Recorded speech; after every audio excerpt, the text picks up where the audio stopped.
वक्त है सत्य और तथ्य का। भारतीय राजनीति के इतिहास में हमने नेहरू से लेकर सरदार वल्लभ भाई पटेल तक और इंदिरा गांधी से लेकर अटल बिहारी वाजपेयी तक अनेकों बड़े नेताओं को देखा, लेकिन देश आज एक ऐसे नेता को देख रहा है जिसने बीते 23 साल में जो काम हाथ में लिया उस पर उनका फोकस अटल रहा। और यह बात मैं निजी तौर पर जानता हूं। नरेंद्र दामोदर दास मोदी ये वो नाम है जिन्होंने 7 अक्टूबर 2001 को पहली बार गुजरात की कमान संभाली और 2014 में देश के प्रधानमंत्री बनने तक वो गुजरात के मुख्यमंत्री रहे।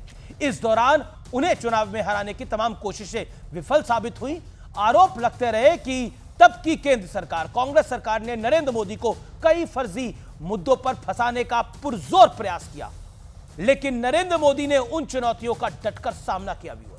और शायद यही वजह है कि 2014 में पहली बार जब प्रधानमंत्री की कुर्सी नरेंद्र मोदी ने संभाली तब से अब तक वो लगातार तीसरी बार अकेले सब पर भारी पड़ते हुए दिख ही रहे हैं। लेकिन नरेंद्र मोदी होने के मायने क्या है?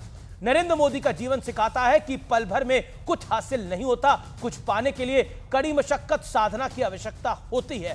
साल 2022 में मोदी एट 20 किताब का विमोचन करते हुए देश के गृह मंत्री अमित शाह ने नरेंद्र मोदी के बारे में कहा था कि उन्हें समझना है तो उनके शुरुआती 30 साल को जानना जरूरी है।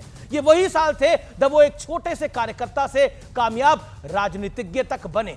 कभी पंचायत के सदस्य नहीं रहे नरेंद्र मोदी, फिर भी देश के सबसे लोकप्रिय नेता बन गए। अब 23 साल पूरे होने पर गृह मंत्री अमित शाह ने कहा है कि 23 वर्ष की साधना मोदी जी की अद्वितीय समर्पण का एक बड़ा प्रतीक है। मेरे लिए सौभाग्य की बात है कि मैं मोदी जी की इस यात्रा का साक्षी रहा हूं। 2001 भुज में आए भूकंप के बाद शायद किसी ने सोचा होगा कि गुजरात रिकॉर्ड टाइम में फिर अपने पैरों पे खड़ा हो जाएगा व्यूअर्स, लेकिन मोदी ने ऐसा कर दिखाया। यह पहला एग्जाम्पल था।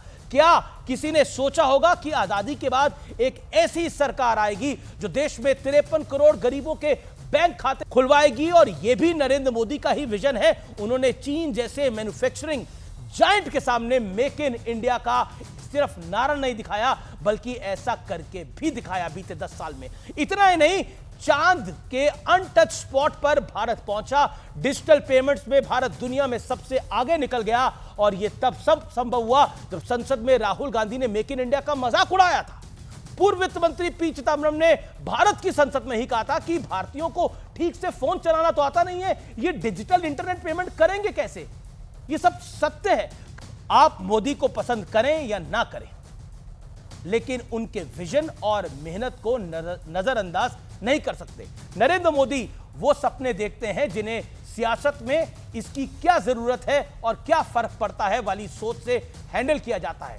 मोदी ने बीते 10 साल में ऐसे ना जाने कितने टास्क सक्सेसफुल किए हैं जो असंभव थे।